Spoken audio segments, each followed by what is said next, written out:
ஓம் நம சிவாய. உறவுகள் அனைவருக்கும் அன்பு வணக்கம்.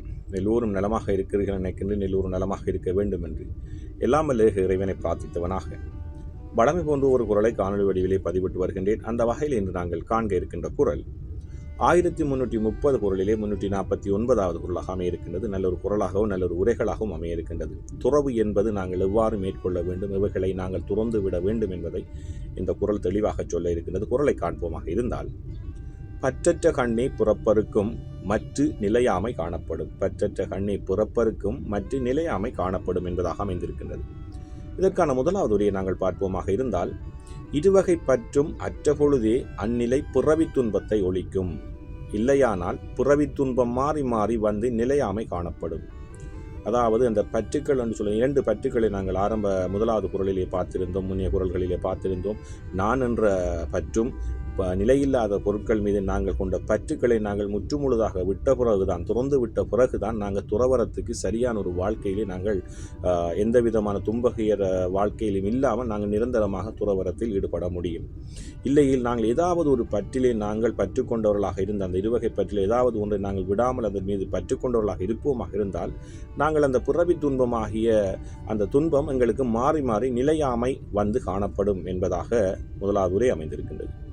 அதே போன்றுதான் பற்றற்ற கண்ணே புறப்பருக்கும் மற்ற நிலையாமை காணப்படும் என்ற குரலுக்காக கலைஞர் அவர்களும் ஒரு உரையை தந்திருக்கின்றார்கள். முதலாவது உரையின் சாரலை போன்றுதான் அதுவும் அமைந்திருக்கின்றது. அதை பார்ப்போமாக இருந்தால், பற்றுக்களை துறந்துவிட்டால் பிறப்பில் ஏற்படும் இன்ப துன்பங்கள் வருவதில்லை.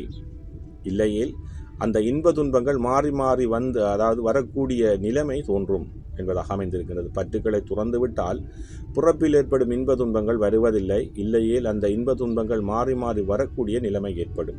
அந்த இருவகை பற்றுக்களை நாங்கள் முற்றுமுழுதாக விட்டோமாக இருந்தால், அந்த பிறப்பிலே வருகின்ற பிறப்பிற்கு இருக்கின்ற பாவங்கள், அந்த துன்பகரமான வாழ்க்கையிலே அதில் வருகின்ற இன்ப துன்பங்களை நாங்கள் விட்டு கடந்தவர்களாக நிரந்தரமாக துறவரத்துக்குள்ளே போக முடியும். இல்லையில் நாங்கள் அதை விட முடியாதவர்களாக அல்லது இன்னொரு பொருள் மீதோ ஒரு நிலையில்லாத மீது பற்றுக்கொண்டவர்களாக இருப்போமாக இருந்தால், அந்த பிறப்பில் ஏற்படுகின்ற அந்த இன்ப துன்பங்கள் மாறி மாறி வரக்கூடிய நிலைமையை அந்த பற்று எங்களுக்கு ஏற்படுத்தும் என்பதாக கலைஞருடைய உரை அமைந்திருக்கின்றது.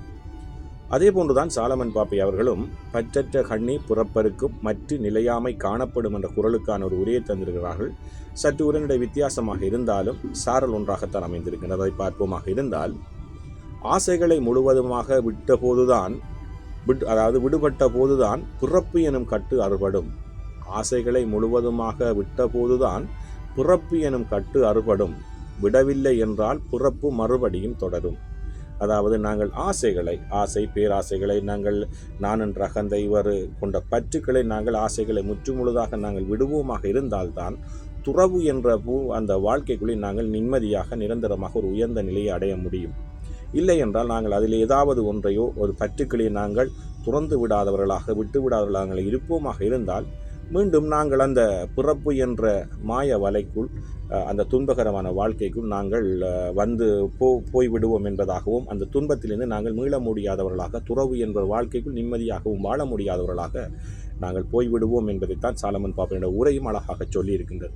உண்மையிலே துறவு மேற்கொள்ள வேண்டியவர்கள் உண்மையிலே முற்றும் துறந்தவர்களாக, எந்த பொருள் மீதும் எந்த ஒரு நிலையில்லாத சொத்துக்கள் மீதும் உடல் மீதும் நாங்கள் பற்றற்றவர்களாக இருந்தால் மாத்திரமே துறவு என்ற வாழ்க்கையில் உன்னதமான ஒரு இடத்தை நாங்கள் உயர்ந்த நிலையை, தேவர்களுக்கு மேலான நிலையை அடைய முடியும் என்பதை நாங்கள் முன்னைய குரலிலே பார்த்திருந்தோம். உண்மை அதைத்தான் இன்றைய குரலும் அழகாக சொல்லியிருக்கிறது. எந்த பொருள் மீதும் பற்றற்றவர்களாக இருந்தால் மாத்திரம்தான் நாங்கள் துறவு மேற்கொள்ள முடியும் என்பதை இன்றைய குரல் அழகாக சொல்லியிருக்கின்றது. பற்றற்ற கண்ணே புறப்பருக்கும் மற்ற நிலையாமை காணப்படும். நல்ல குரலாக அமைந்திருக்கின்றது. ஓம் நம சிவாய. நன்றி, வணக்கம். அடுத்த குரலை சந்திக்கலாம்.